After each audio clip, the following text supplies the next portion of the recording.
I saw my teacher, his name, and so much in his Torah. He wrote them in my heart, and then made me his servant.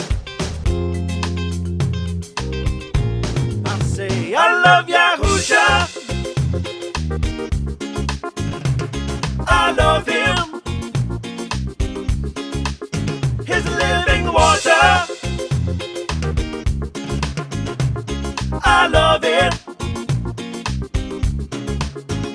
Don't you sidestep his words, just obey and believe. Don't you sidestep his words, for his heart you will grieve.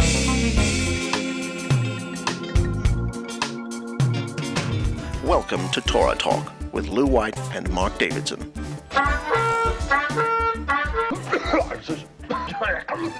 the Torah Zone.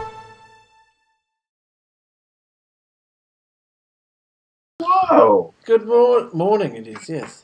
good morning. Yes. Good morning. And good middle of the night to you. Well, we can't see ourselves, but Yeah, we that's just see okay. two pictures of you. But that's double the pleasure. Yeah. We Wonderful. got two pictures of you. Great. Well, happy Yom Teruah, the day Thank of the you. blowing. Thank you, mate. Wonderful, isn't it? Yeah. Are you holding a torch? Yes, it takes about. Don't shut it at the camera. I was thinking about showing people this Yes. today. Can you make that out? Yeah, the menorah. Yeah. And these happy little fellas down here that are all excited. How are you, Yeah. sister? There you go. I was just going. Y'all getting a good start. I just want to leave you alone. Y'all have a great talk. I love you. Thank you very much, you too. Sorry for Okay. stuffing you around, mate. We just had a few things going on. Oh, that's quite all right. Yeah. Mm. Well, it's always exciting to see you and and talk to you. People really like us talking back and forth. Yeah. They like, Yeah, it helps, doesn't it? yeah, it does. There's a lot of things that people misunderstand. You received something. Oh, look at I'm that. still working on the text. Yeah. I mean, this is a work in progress. Check this, everybody, though. This is the bit I can't believe. Look at that. Yeah. Why don't you hand it to me? You can scone what- someone big time. Here you go. Here you go. Hey, oh, Take thank that. you. Oh, huh? Yeah, that's brilliant. Look, Anyway, I can't believe the thickness of it. Oh my goodness! It's good quality. You- Yeah, yeah. And look at this. It's got a dedication page at Yeah. the very beginning, Yeah, and then it starts out doing some interesting things. It's got the Hebrew alphabet as compared to the Latin and Greek, and there's a bigger version of that in the back. But it's got the Ten Commandments, the Shema, yeah, right at the beginning, and it's got some evidence in the introduction of the stone, and then it moves into the explanation of sort of an explanation of the introduction there. But look at this; it's got a little sideways thing for cueing you for different books. Like as you move through the books, that was you great. can find a little navigational tool that's going to be there. Let me find. Yeah, here's one. Yeah, at the beginning of, like, for example, here's Judges, Shofatim, Judges, and it tells you about that. So that's cool. Yeah. Mm. And it's 2 columns, so you don't have to go all the way across the page. I thought the name, the Paleo Hebrew, was great. Nice block letters. Really nice presentation. Yes. Mm. Well, I'm still learning more, and I'm finding out new things. And as I do, I'm going to be able to change the way I've even presented it here in the first edition of this. I'm going to still continue to print small batches with little subtle improvements as people might find a typo or something. There's some strange things going on that program creates, but we're trying to find those. Well, we have to also inform the brothers and sisters, because there were some comments on YouTube this week that said that we're a bunch of frauds, you see, because we can't really be sitting in front of the shrine of the Book Museum. I just want to inform everybody that we're sitting in front of green screens. We're not trying to deceive you. I haven't decided where we're going to be today yet, but no, there was a video where we were sitting in front of the shrine of the book, and he said, does anybody actually believe these two are sitting in front of the shrine?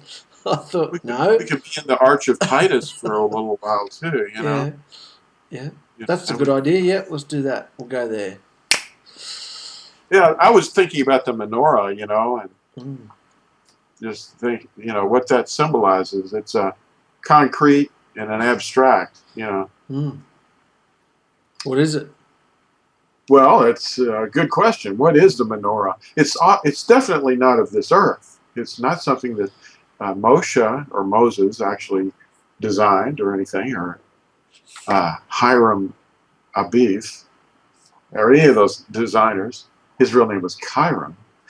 The Masons don't know what his real name is, apparently.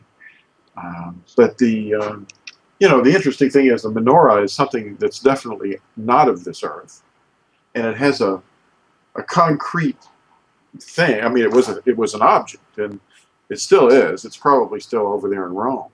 But anyway, the Arch of Titus was built and the Arch of Vespasian, his father, was built. Those arches were built to celebrate the destruction of Jerusalem in 70 CE. And the menorah is pictured right on the arch, inside the arch. And that's what it really looked like, you know. So, but what does it mean? What is the abstract meaning of it? You know, the physical meaning of it is it's a light. It's 7 lamps, you know. But we go into Revelation 1 and we discover in verse 12, I think it is, maybe 11 and 12, and we find something very interesting. It's about the Messiah himself. It's actually a representation of his redemption. So the seven sacraments of Roman Catholicism, which they claim is the plan of redemption, you know, that's what the 7 sacraments were instituted for, and they were dispensed through the priesthood of Catholicism to the people to dispense grace. Well, that's not in the scriptures, but the menorah is hanging around pretty much everywhere. It's all over the place. But Revelation is a book that explains that this thing is not just about what it looks like, but what it represents is YAHUSHA, because YAHUSHA is revealed in the very first book of Revelation as in the middle or the midst of 7 lampstands. So he's identified with the menorah himself, and it's a redemption plan that unfolds over time. We'll go into that. I've got a box of secrets here. You know, he calls them secrets too, you know, because he has points where he reveals them. I think it's Revelation 10, you know, where he says the secret of Elohim is ended, you know. But anyway, there's a box of secrets whenever we're ready to delve into that. What about that? Oh, yeah. Go there. Oh, boy. I'm going to have to get myself one of them. Then I have to learn how to play it. This is Adam's. This is my son's. And this is his first shofar. And mine's a little one. And I drilled a couple of holes in mine to get a couple of different tunes out of it. You know, like a recorder or a flute, you know. I mean, he didn't ever mess with his at all. But you can blow these, and you do not necessarily have to put one of these on. You know. It's advised if you do. It's advisable. Yeah. Yeah. It's a Viking helmet, by the way. Yeah. And because Mark's a Viking. That didn't fit in the box of secrets, did it? No, it did not. It would take a large suitcase or a trunk or something. I'm a Viking. Yeah, I think I am a bit Scottish descent.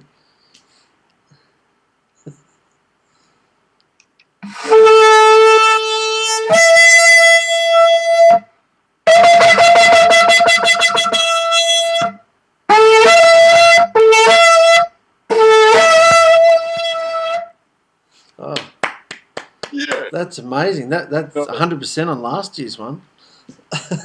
You've been practicing. Well, you allowed me to wait a little longer. I was, when you wake me up early in the morning, Yeah. I'm not awake. But I've never played an instrument with my lips, a reed or a brass. I don't know if I'd be able to play one. I've played several. I've played bugle. I did actually a few funeral details in the Air Force too. But I Oh, played trombone and flute. But my main instrument is guitar. Hmm. And I play keyboard. Yeah. Everybody plays drums. Yeah. Yeah. Yeah, of course. Anyway, what are we going to talk about today? Yom Teruah? Well, Yom Teruah, yeah, definitely. They call it Rosh Hashanah. Now, Rosh means head or the start, and Hashanah means the year, and it's not really the head of the year because, rabbis have been asked that question. There was a couple of Jewish books that I bought one time called the Book of Why or something like that. And, the question comes up, why do we call it the head of the year? Well, they say that the reason it's called that is because the creation occurred on the first day of the seventh moon. If you calculate all the way back, You the head agree of with the that? year. What? Do you agree with that? Well, in some ways I do. However, Yahuwah does not agree. Okay. So he says the head of the year. Well, I would say that the first month of the year is in the springtime for the northern hemisphere, and he calls that the first of moons to you. Maybe I don't want to read anything into what he's indicating, but the seventh month is actually a very important time for him because it's scheduled for a wedding feast. He's going to actually go into the tent with his bride on the 15th day of Sukkoth. They call tabernacles. So it's kind of a wedding for him. Consummation is going to happen. He's betrothed and wedded to his wife now, Yisrael. And we're basically in two parts. There's a large number of us that are not alive right now. They're dead. And there's some of us that are alive. So there's two components. The Catholics say that the ones that are dead are saints. You have to be a saint before you die if you're going to be a saint. But anyway, the thing of it is that the dead that are in Messiah are going to be in a first fruits group. And this day, at some point, either this year or some year coming up, is going to be the day that the dead will be raised. What was it? 1 Corinthians chapter 15? I think so. Around 52, verse 52 or so. He talks about the dead will be raised at the last trump. The day of the blowing is what this is. It's the first day of the seventh moon. And it's interesting that it happens in September because September is Latin for 7. And we think it's the 9th month. That's weird, isn't it? It is weird. Of course, they don't track the moon, so their days are completely off from the real moon usually. Sometimes they get correct, but Yom Teruah is a shadow of an unfulfilled festival. But Yom Teruah is a very important time because the dead will be raised at the last trump. The messenger will descend from the heavens, and with the shout of the archangel, the dead in Messiah will be raised. And then 10 days later, there's a festival called Yom Teruah, which they call Yom Kippur. Yom Kippur. Which is, that's, important too. That's a day of fasting where we give our bodies, it's referred to in the book of Acts. I think it's, what is it, Acts 27 or 28? So we've got the fast is mentioned, and I should look that up. Let me find it. So you've got Yom Teruah today, and then 10 days later you've got Yom Kippur. Right. Okay. It's Acts 27, verse 41. So there it is. It says, but coming upon a place where the two seas met, they grounded the ship, and the prow stuck fast. What? That's not right. I've got the prow You're stuck still fast. talking about Vikings and ships. It's 27, verse 9. Yes. Well, that's Vikings for you. 27 verse 9. It says, what version you want to use? The good old, yeah, there it is. The scriptures, that'll work. And much time having passed, the sailing now became being dangerous because the fast was already over. So Paul was advising them about this journey that they were taking. But, you know, the thing of it is he's referring to the fast. You know, now the fast is Yom Kafar, which is Hebrew for the day, that's Yom, of the covering or atonement, you know. And then that's, I think, a lot of people that are Nazarene today understand that to be the day that those who are yet alive will be changed in the twinkling of an eye. Let's look at that one. This is a very important one. Now let me move your face here. Okay, now there's 1 Corinthians 15, I believe it is. Let's see. 52. Oh, this is an interesting thing because this is about secrets being revealed. Secret, I think it's Revelation 10, verse 7. It talks about that. The secret coming to an end of not only who we are, but what the shadows really are. 1 Corinthians 15:51 says, "See, I speak to you, or speak a secret to you. We shall not all sleep," that is, die, "but we shall all be changed." He's talking about the people that are asleep and the people that are yet alive will all be changed. In a moment, in the twinkling of an eye, at the last trumpet, for the trumpet shall sound, and the dead shall be raised incorruptible, and we shall be changed. For this corruptible must put on incorruption, and this mortal put on immortality. So we understand that the dead are raised first. Now it might happen that the same day we who are yet alive will change, but it might be 10 days later when the real test occurs. See, here we are talking to some people that are still on the fence. They're trying to figure out, well, what are we doing? The circus fathers, the church fathers, always wanted us to stay away from those Jewish festivals. Well, that's just it. By keeping us away from them, they have missed the shadows and they won't understand the secret when it's revealed. What those 7 festivals mean in the box of secrets are they're abstractions of what the menorah itself means. See, the secret is about deliverance and who is delivered, because these shadows have meanings in the festivals. There's a concrete and an abstract meaning.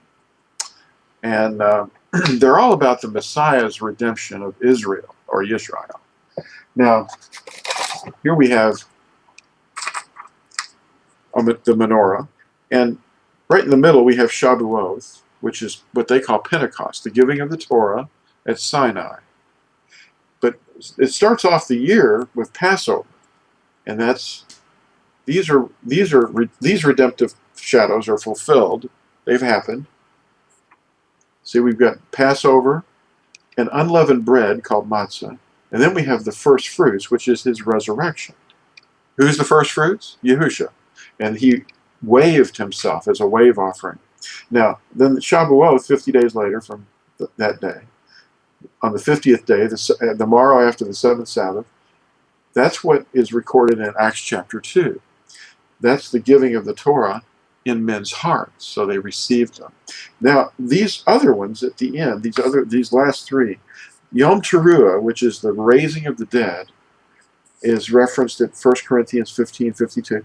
Yom Kafar, which is 10 days later, the day of the atonement, or the day of the covering, and then the day we go into the wedding feast, Sukkot. Now, Christians have been withheld from this, so they won't understand the secret, but if we get them on board quickly now, they'll have time, because this is the main part of the oil. The Ruach HaKodesh opens your mind. See, Yahusha is the Ruach HaKodesh, and he opened their minds to understand the scriptures. And it's going to be tough for people when the actual event is fulfilled on Yom Teruah either this year or some year future, when the dead are raised, and then the Christians go, "What's going on?" You know, and everybody, all their pastors are going, "Calm down. We don't understand what's happening." Well, they heard the trump, but it scared them. It wasn't something that made their hearts leap for joy. See, our hearts are going to leap for joy when we hear it. Oh, yeah. And we're going to see the sign of his coming, and it might be a sign like this. It won't be a cross. When the sign of the Son of Man appears in the heavens and the nations mourn, it's not going to be a cross. No. It's going to be something else that's a symbol of him, as Revelation 1 indicates. Mm. And then what his redemption plan is all about. See, he's redeeming his wife. Then Sukkoth, he takes us into his tent. Mm. That's what Sukkoth means. It means tent or tabernacle or the household, you know. Mm. Isn't that fun? Now, contrary to that, what we've inherited from the Circus Fathers is the 7 sacraments for redemption. Now, that is an implementation of man's ideas of how to receive salvation and go to heaven by means of receiving grace dispensed by a priesthood. And 7 of these things called sacraments. Now, that's the circus redemption plan. Mm. Isn't it? Isn't it? Yeah. Well, I mean, if it's true, then we can just go to Scripture and go, well, there it is. It's right there. Mm. It's not there, though, is it? Yeah. Well, the Nicolaitans messed us up. But, I'm real sorry about this, but we have to tell the truth. And we're not bashing anyone. We're just saying, wake up, you know. Mm. And this is real. This is real. These are shadows, you know. And it's actually going to test whether or not you're living in the mind of the Spirit. The mind of the Spirit is Yahusha's mind that he's imparted to you. Or if you're living in a mind of the flesh where you're actually doing something yourself. See, we don't have to do anything. This is something we observe. He's doing, you know. Mm. You know, all the things that happened in the past were all about him, you know. Mm. Oh, let's read Revelation 12 and 13. This is really amazing. Let's see. I meant to get to that. Revelation chapter 1, verse 12. It says, this is Yahuchanan, he's writing this down. He says, "And I turned to see the voice which spoke to me, with me. And having turned, I saw 7 golden lampstands.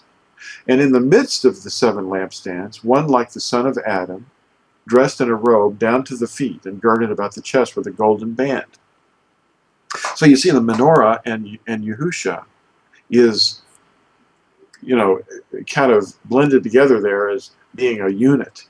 See, and his redemption plan is what he's about to unfold to us. And that book of Revelation is about redemption. You know, it illustrates it. See, it starts out in the first chapter talking about it. You know. Mm. And then we have the return of Yahusha after the day of Yahuwah. That's when Yahusha returns. Mm. And the marriage feast, the wedding feast, occurs. Mm. See, he comes back, and then, of course, the nations are going to be in an uproar. They're going to be completely confused. Mm. See, they're the unwise virgins.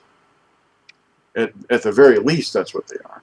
There's some dispute about that too, but you know, the unwise virgins could also be people who also believe, but they don't understand. They don't have the oil, the extra oil. So we have the oil being the mind of Messiah, because every single day, as wise managers, we're watching for his return, and we're waiting. And so he makes us ready. We don't make ourselves ready, but his Spirit, the oil, is in us, enabling us to be aware of what's happening, so our hearts aren't going to fail from fear and confusion. But we'll have the fruits. What where did you get the connection between? I understand Yom Teruah and the dead being raised. Where did you get the connection 10 days later that the alive will be transformed on Yom Kippur? Where's that connection come from? It's not really solid. It's actually just an idea, because the Jewish people have inherited a pattern called the Days of Awe, Yeah. and it's really about whether or not your name is going to be inscribed in the scroll of life. That's their understanding of it. And if your name is not inscribed in the scroll of life, then you're going to be cast into the lake of fire. It's kind of like a last ditch effort to examine your life and look that over. And I'm not saying that that's what it is. I'm just saying that this is the Days of Awe are not in Scripture. They're not something that comes from Scripture, but it's something that the Jewish people have always believed. However, it could be that we're going to not be waiting 10 days, but during the 10 days, we will be working hard at getting the people that are wandering around in a frenzy trying to figure things out. Some of them will come on board because they've stored away enough Scripture in themselves, which is the mind of Yahusha. So you see, Scripture is the mind of Yahusha. That's why this is called the message, the BESORAH of Yahusha. It's him enabling you to understand the Scriptures because they're about him and his redemption of all mankind. Because it started out in the Garden of Eden, and the fall happened, the disobedience, and then his redemption plan started right away, right in the garden, while they were still in the garden. You know, the lamb that was the lambskins that were put upon the clothe their nakedness, something had happened. Because see, in creation, what happened was Yahuwah imparted or shared his essence with Adam. In other words, his essence and his character was shared with him. And some have said that he had a physical glow, like a clothing, because Yahuwah had imparted his essence and character into Adam. And then, like a Shekinah. right, and immediately he was supposed to be given the rulership of the earth. And those two things go hand in hand.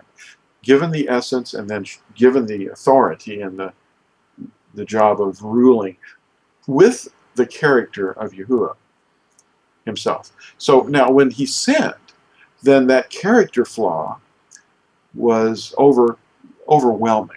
And it caused this declothing to occur. He lost the connection, the relationship. So the relationship with Yahuwah was broken. So Adam is hiding, you know, and that makes more sense. Why they realized they were naked. That makes more sense when you explain it like that. Yeah, because Adam never knew a moment without that before. He was an immortal being. Then he lost his mortality because of the fact that he fell. You know, and then you can say, I mean, I'm looking at this thing concretely and abstractly at the same time, you know, because that's the only real way to get to the truth. Because the Scriptures have been messed with so much to this understanding, but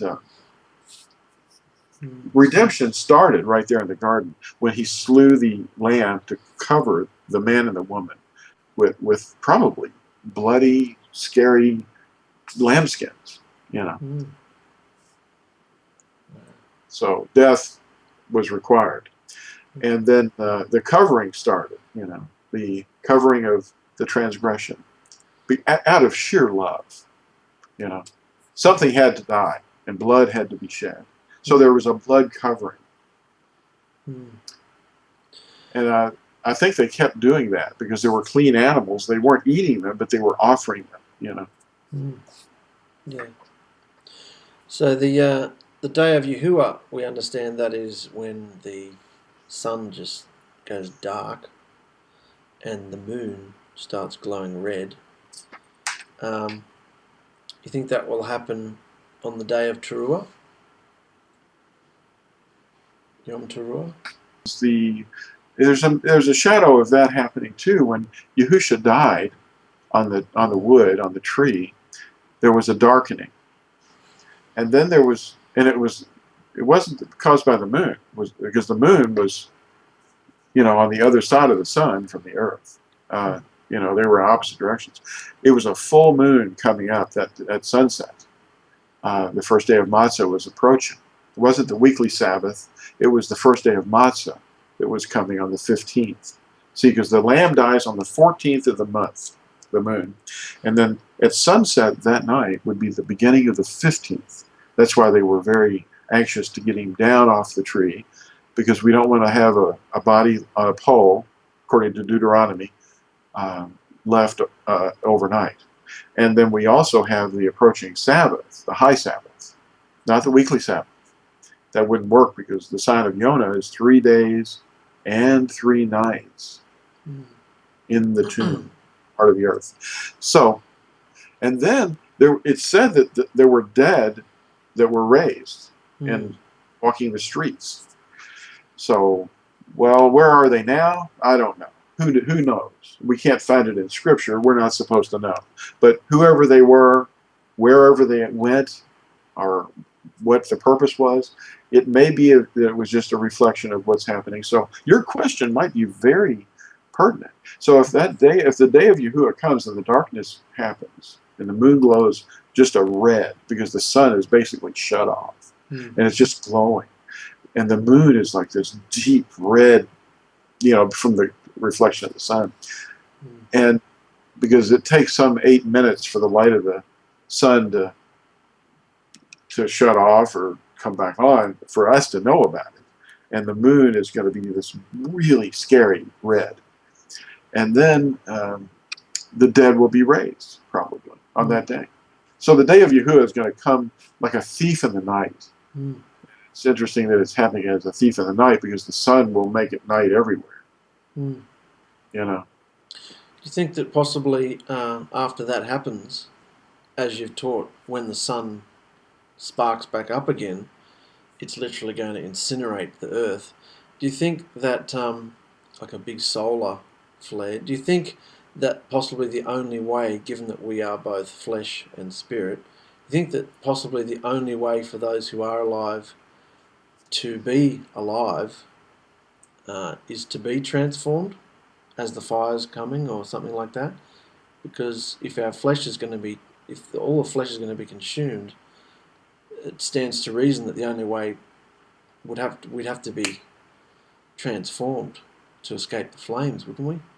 Right. Yeah, the day of Yahuwah might well be on the first day of the 7th month. So it is a serious thing. But we're supposed to be rejoicing during this season ourselves. It could take 10 days to burn the earth. I don't know. I don't know that it would take that long. No, neither do I. Yeah. Our sun is very different from other stars of its same class and size in that their tendency is to have a nova. Not a supernova necessarily, but a nova, approximately on an average of once every 100 years. Now that would incinerate all life on Earth, if there was even a nova. We're not talking about a flare. We're talking about a nova, where the sun would just jettison an enormous amount of energy and protoplasm. And this would incinerate the Earth and do great damage to our magnetic field and the atmosphere. The atmosphere would just basically turn into fire. It would just be, it wouldn't protect us. Some of these flares that we hear about on the internet, they're directed around the sun. When they come at us, they kind of go, they're corpuscular, meaning that there's physical electrons. And, well, they're actually not, it's not even electrons. It's subatomic particles, corpuscular. Wow. Yeah. I'm in a They're physics actually lesson. plasma.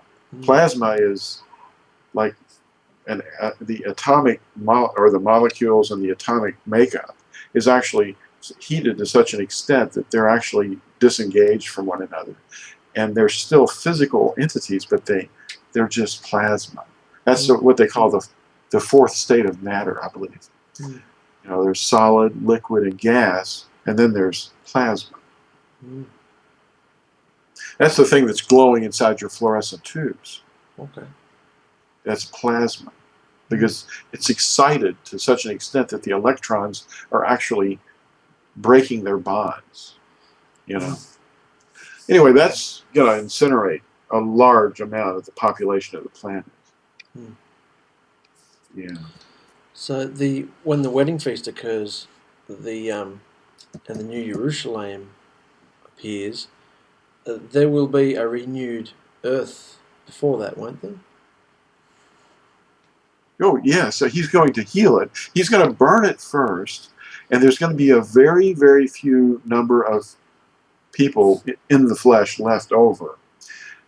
He's going to preserve some of that so that they will be, you know, during the millennium, the 1,000 years, with us there training them with our renewed bodies to train those that are in the flesh.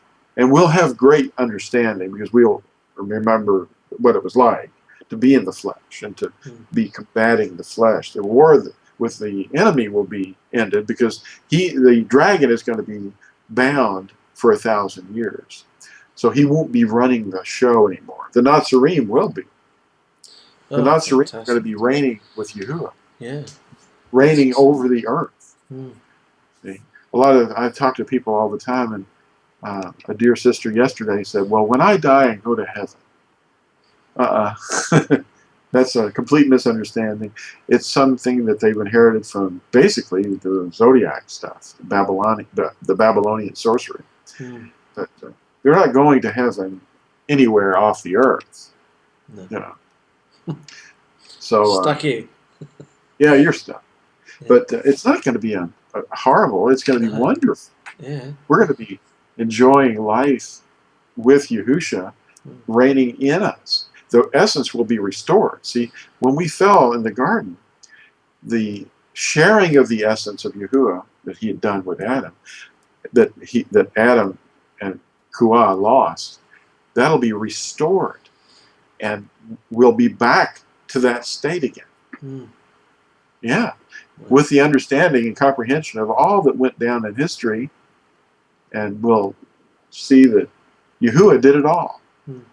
Yahusha is the one that is our Redeemer. Yeah.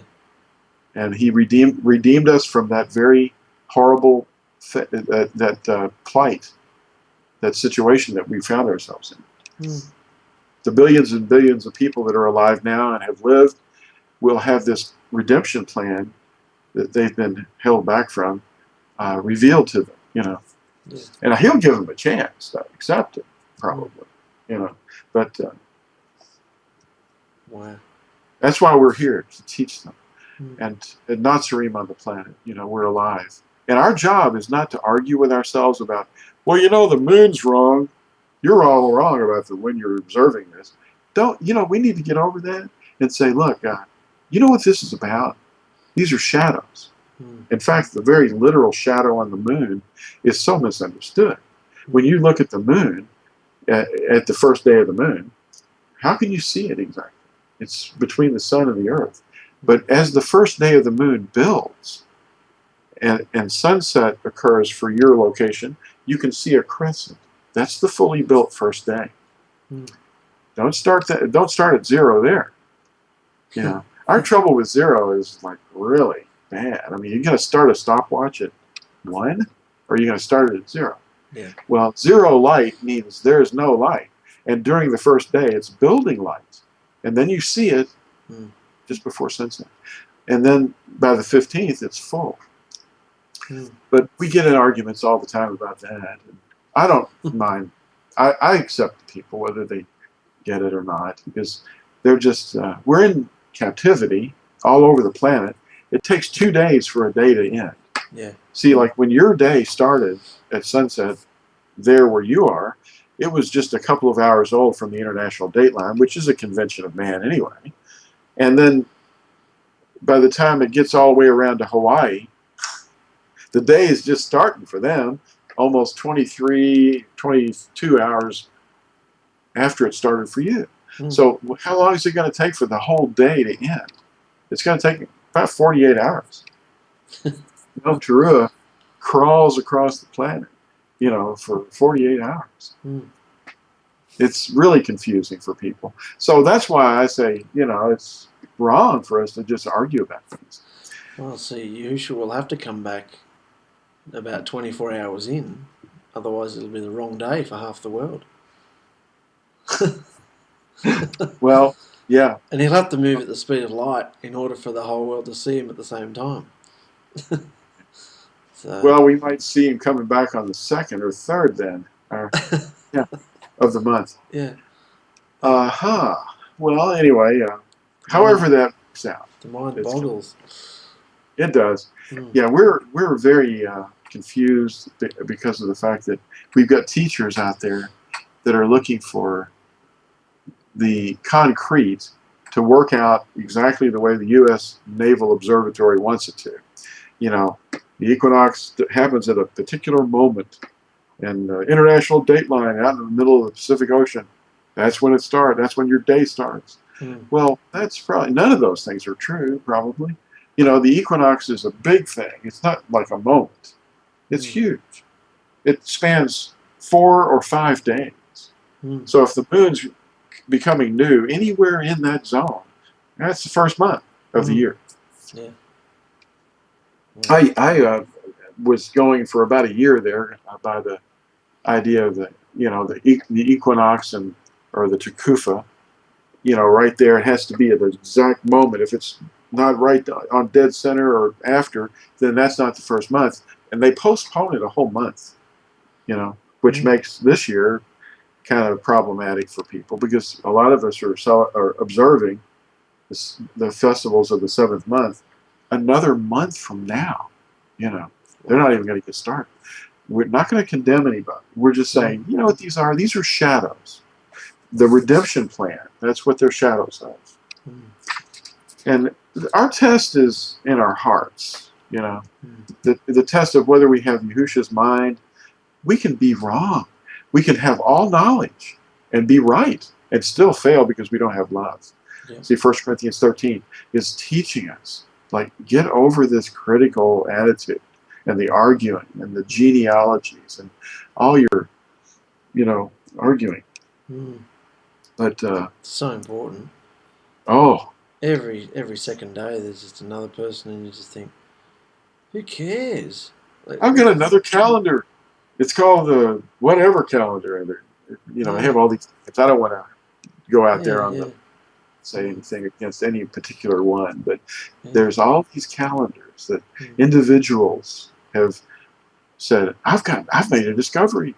This is it. And then there's the Enoch. Look at this. And Enoch's calendar is the one now. Well, it's like you keep saying about the literal and the, what was the other word? Abstract. Abstract. It's like the abstract thing of love, which is just so far above everything. Serving. And then under that, we've all got these physical, nitty-gritty, ugly at times lives. We're all just trying to get ahead and, you know, get everything in order and slogging away, just trying to exist. Above all, and everybody wants to communicate in this and argue, and why are you doing this and why? It's like, just sort of come up into this level. It's like love. It's like, who cares? You know, you're my brother, you're my sister. It's like, I don't care what you're doing. You know, it's none of my business. It's like, let's come together and have some fun. Let's have love. And you feel it when other people feel like that. And sadly, there aren't many. It's like, when you look at the orchestra conductor, and that would be Yahusha, we're musicians playing in an orchestra. And if we're looking at each other, then we're going to be completely apart from the rest of the group because we'll never get it together. We can't stay on the beat, you know. We're off on our tempo, meaning we're observing things whenever we choose, the way we understand it, and limited amounts of understanding, everybody's at a different place and understanding, and then they get out there on the internet or something and they're starting to teach, and they know very little, but they have an understanding. So they share that understanding, and then suddenly they're off with a new calendar or when the day starts. You know, well, the older brother, the house of Yehuda, has been given the oracles, the actual living words. And they've been keeping these for thousands of years. And now all these broken off branches are coming back and they're going, oh, we're not going to do what they did. Well, that's the same thing that Constantine was saying. Don't do anything that they're doing. Those people don't believe in the Messiah. Well, it's about the redemption of all of us.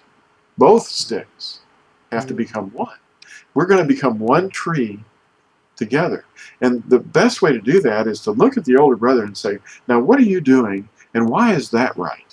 Once you see the truth, it reveals the artificial or the false, the one that's the counterfeit.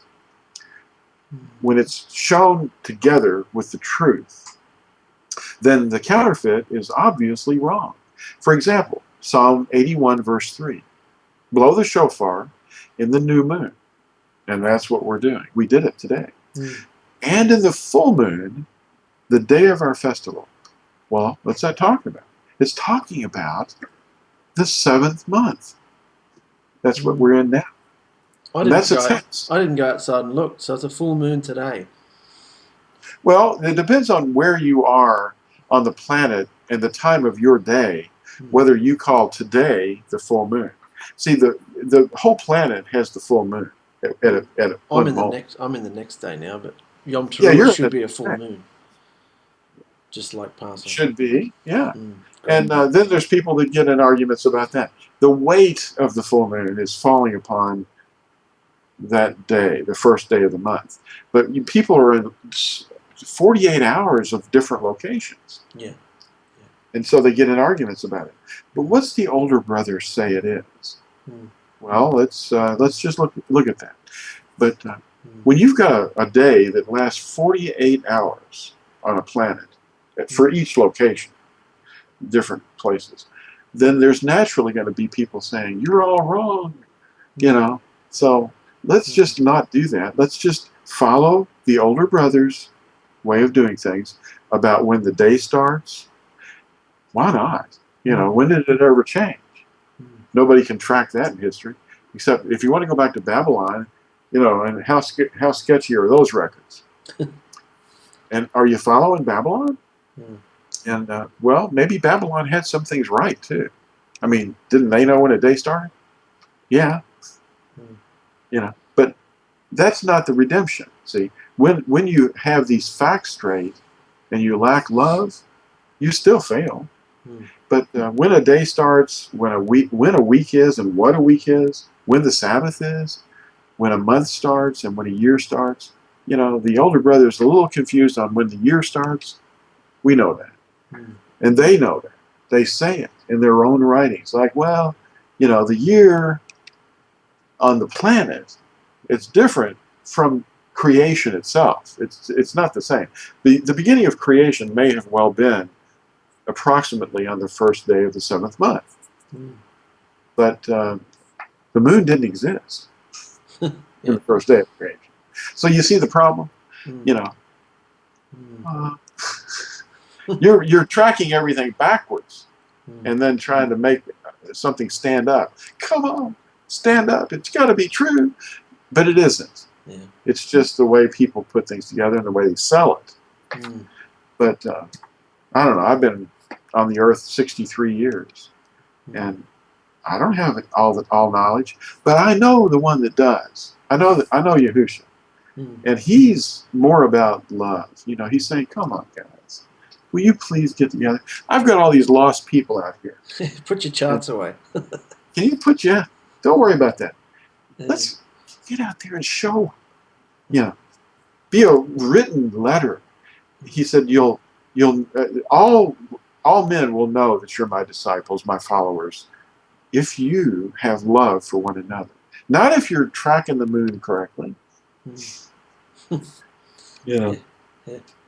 But the secrets are being revealed. The secret of Elohim being who we are and what the shadow pictures of the redemptive, what these things mean.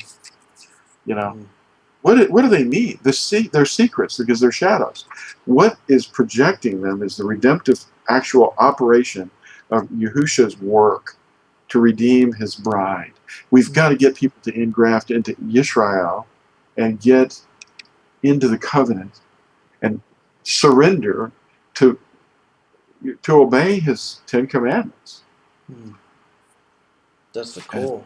Yeah. It's the core, yeah. Mm. So talk about the commandments when you rise up, when you lie down, go in and out, sit in your home, and sit at your table, and all that. Just why not? But they're kept away from the commandments, and so they're dry trees. They have no life in them. They have a false Messiah that they're calling upon, and yet he, in his kindness, his loving kindness, he's enabled us to break through and overcome these strongholds of error and test them. And by testing them, he's testing our hearts, whether we're going to fall for the lie or accept the truth. And by receiving a love for the truth and letting go of all the things that people have been deceived by over the centuries, then he's testing us to see whether or not he's more important or men's words and traditions are more important. Yeah. It's always going to be the stumbling block for people with tradition. Tradition is always going to be a problem. Yeah. Funny with the 10 Commandments, I was talking to Chris the other day, we were talking about obedience is worship and how we never knew that. We always thought singing, clapping, waving your hands around, and spiritual gifts and tongues and words of prophecy, and we just lived for that. We wanted it so much we'd have meetings every second night, and the setting up the instruments and putting them away and turning the hall and driving from one side of the city to the other. The amount of labour you put into, because he was the Pentecostal pastor, and I was the worship. Victoria and I were worship leaders, and we look back now and we just think it was crazy.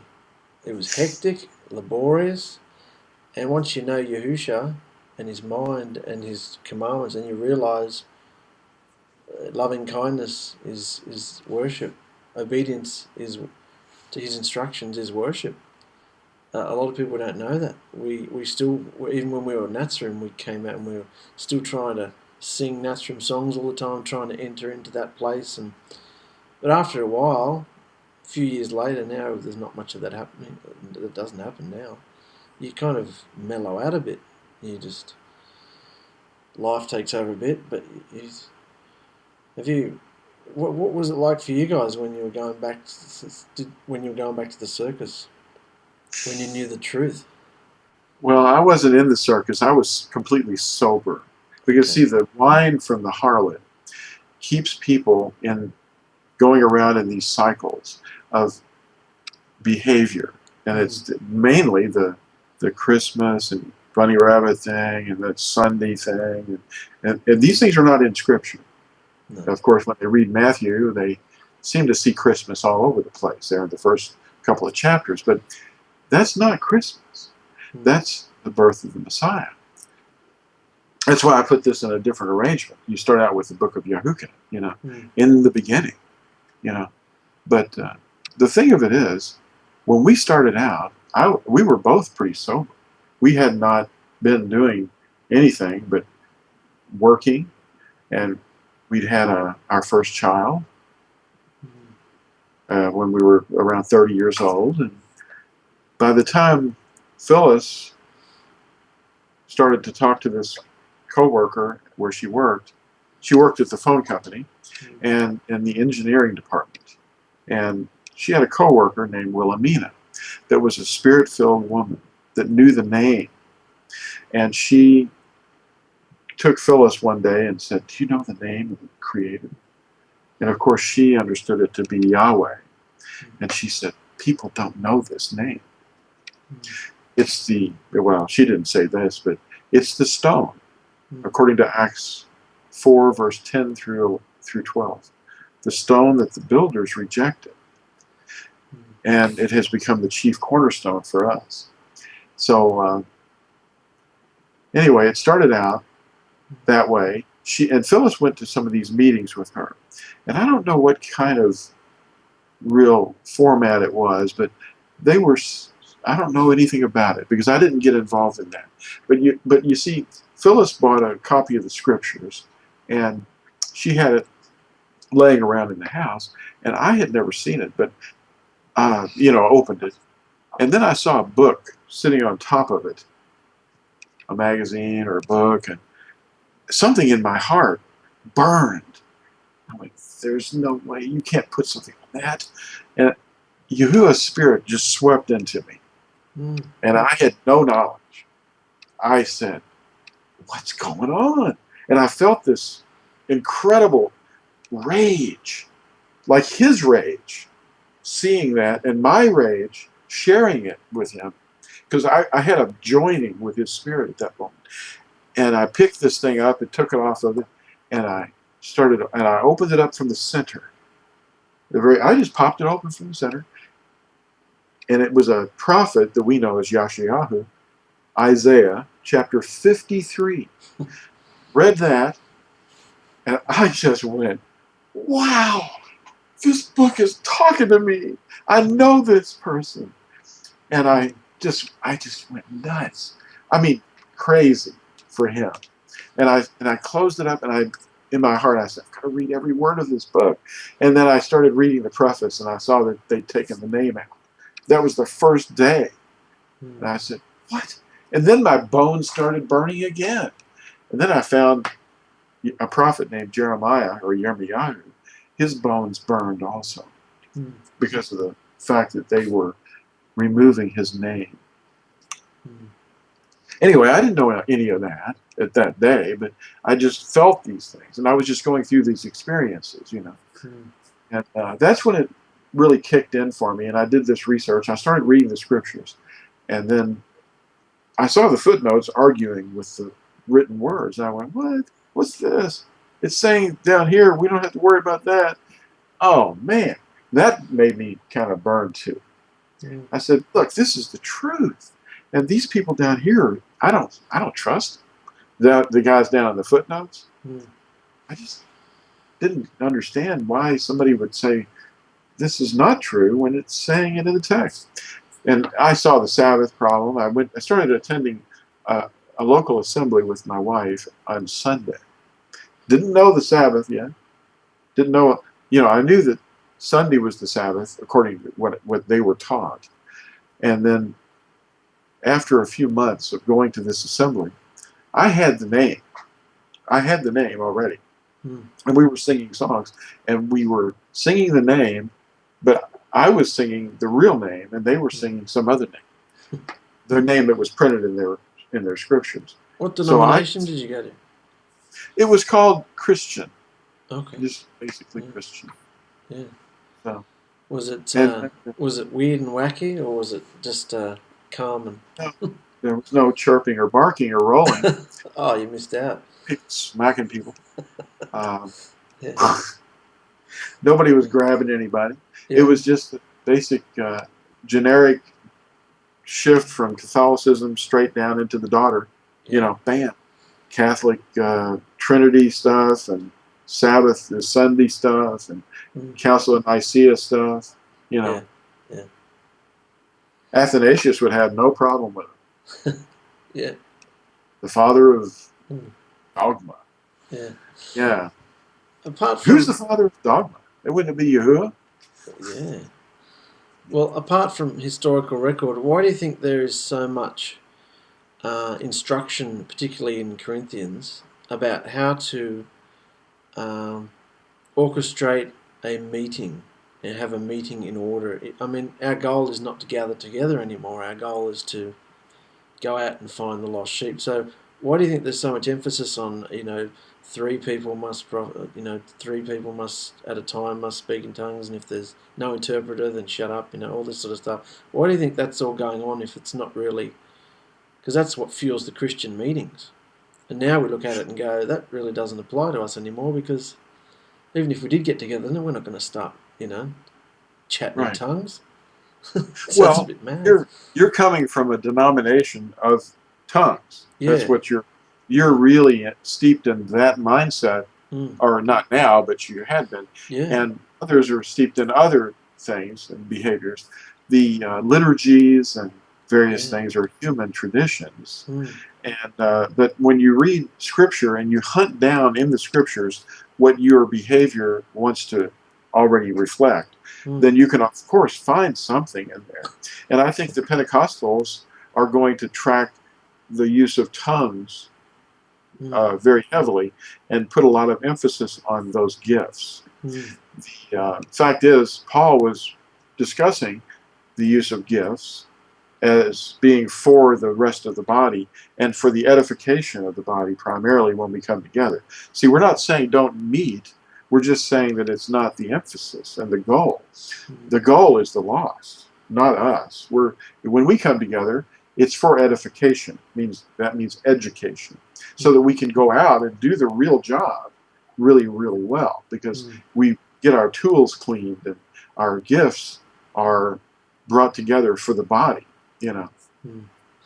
And it's basically, Paul in Corinthians, or 1 Corinthians, he's very critical of the Corinthians, and he breaks their heart actually in that book, because they're so zealous, and yet they have such little knowledge. And his refinement was to tell them, you've got problems, and say, calm down, but let's get things in order, because everything was just chaos. So you think it was more customary and just specific historical for what they were doing at that time? That's why he was talking about their meetings like that. Because, tongues isn't even relevant today. There's enough languages on the earth. Wasn't that why tongues was brought forth? Because to get the word out in every language all at once? Yeah, if you read Acts 2 and 3, we have the use of the person that's speaking is saying something, but different people are hearing in their language what one person's saying. That's what was happening. Yeah, it wasn't a heavenly language, wasn't it? It was a specific language. Yeah, the person that was speaking understood the language, and his own language was what he thought he was speaking. And yet people from Parthia and distant places were all hearing it in their language, their locality, and they were hearing the same words, but they were hearing it in their own language. Now that was something that is inexplicable. But for us today, if that ever happened, it wouldn't be the emphasis on the gift. It would be the fact that the people are the goal for the message. And the Besorah is going forth into the world, that's the message, to repent, for the reign of Yahuwah draws near. And it's imminent. And the nations are in disarray right now. We see the Middle East is just tearing itself apart. If you took the nation that we call Israel, the little government, and the people that live there in the land of Israel, it's not about land, it's about religious conflict. And it always has been, and always will be. But if you took those people and put them down in New Zealand or someplace else, one person said Madagascar, that would be a great place. Well, the Arabs, it's not the Arabs themselves, it's Islam. This is a new religion that is based upon some things that it's in conflict with even itself. So they would still continue to tear themselves up. It's, it's like, well, I don't know what it's like. There's just this, it doesn't teach love. We want to see, the love is what the goal of creation is. Love is a relationship. It's serving the other, putting yourself below and serving. That's what help, love is help. It's coming to the assistance of another. That's loving them. and not harming them, you know. And that's the only faith on earth that teaches that is Torah.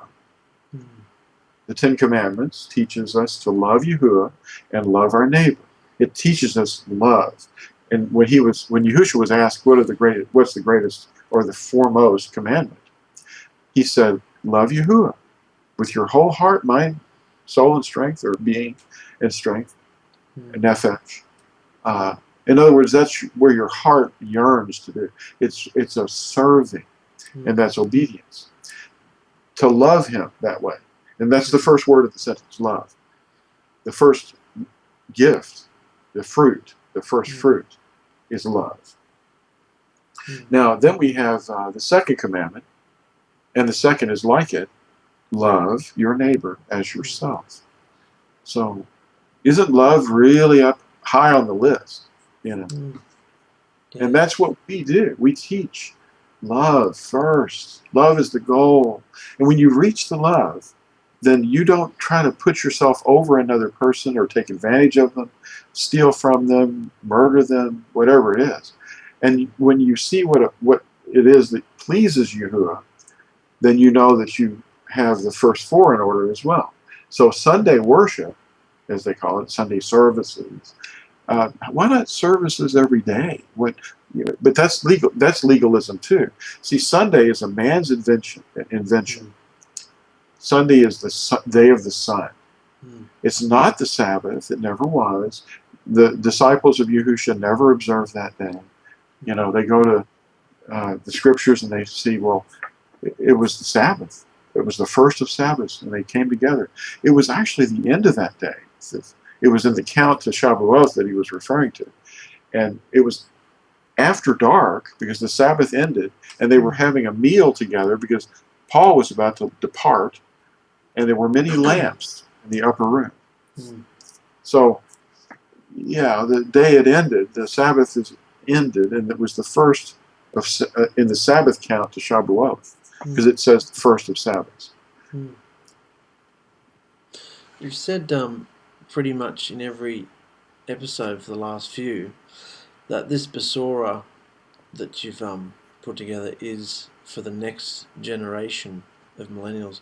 Do you say that positively and optimistically, or are you kind of stating that just like in the wilderness where he bypassed a generation for not listening and only the younger generation went in, are you kind of stating that, not in a harsh way, but it kind of shook us a bit? Like I was chatting with Chris earlier in the week, and he was saying that that's kind of a freaky statement. Like it's like nobody in our generations will listen, so he's coming to the younger generation. Did you think that when you stated that? That had not been in my mind, but there's a statement that I found in the book of Psalms. But he definitely gave me the idea that there's a translation that is intended for a new generation. You know, Psalm 78, verse 6. Now, if we back up and we say, for he raised a witness to Yaakov and set a Torah in Yisrael, which he commanded our fathers to teach them to their children, that it might be known to a generation to come, to children who would be born, to rise up and relate them to their children, and place their trust in Elohim, and not forget the words of Al, but watch over his commands. But you see, they're stubborn. They don't want to do that. They're hiding them from their children. They take them out of the schools. So we have a generation upon generation upon generation of lawlessness. And lawlessness is increasing because the Torah is withheld from the children. That's a statement that we can be assured of. It is a really fun thing to be experiencing these days, yes, and to be able to know the little bit that we know to help people, to keep His commandments, you know. But the observances are a shadow of the redemption by Yahusha of His bride, and that's what we need to know. This is the revelation of the secret that many people are finding out. But when I talked to Chris Koster about this, it was the question that burned in my heart. I asked Chris while he was still alive, about 1991 or something. Chris, what do the festivals of Israel mean to you? What is your understanding of them? Now, up until the time that I recorded his letter to me in the book of Fossilized Customs, but he did not mention any of the things that we've been finding out here in these years, that this is a redemptive plan. It's fresh. But it is very much a stepping stone, because by talking to one another about this, YAHUSHA was in myself and Chris, guiding us to even ask that question. Because I don't hear rabbis in Yehudaism asking themselves, what do these things mean? They're not asking. No. So now we are, and we have answers. Amazing. Yes. So are we about out of time? Oh, I'm full. Okay. Yeah. Well, have a wonderful Sabbath, mate. Oh, you as well. I mean, have a good day. I know your Sabbath's over. Yeah. So we'll talk again in another 10 days on Yom Teruah, maybe? That'd be wonderful. Yeah. Day of Atonement. Okay. Yeah, wonderful. Well, love you. Love you too, mate. And we'll see you next time. Yeah, see you later. Okay, bye everybody. In the truth, not listening to lies. We possess the seeds to eternal life. We are your treasures, we are your bride. We would do anything to make you smile. The pressure is great, and we gotta pray for all of the casualties along the way. We need your wisdom, more of your love. Master YAHUSHA, please usher in the latter rain. So the world's gonna know your name. 'Cause your love's like the brightest flame, and your truth will never be restrained. So send for the workers in the latter rain. Be students of kindness, be the forgivers of blindness. Show kindness, consider each other, love one another. Be teachers of truth, be vessels of brightness. Oh, oh, oh, be gentle as doves and cunning as vipers. Usher in the latter rain. So the world's gonna know your name. 'Cause your love's like the brightest flame, and the truth will never be restrained. Oh, Master YAHUSHA, usher in the latter rain. So the world's gonna know your name. 'Cause your love's like the brightest flame, and the truth will never be restrained. So send for the workers in the latter rain. Send for the workers in the latter rain.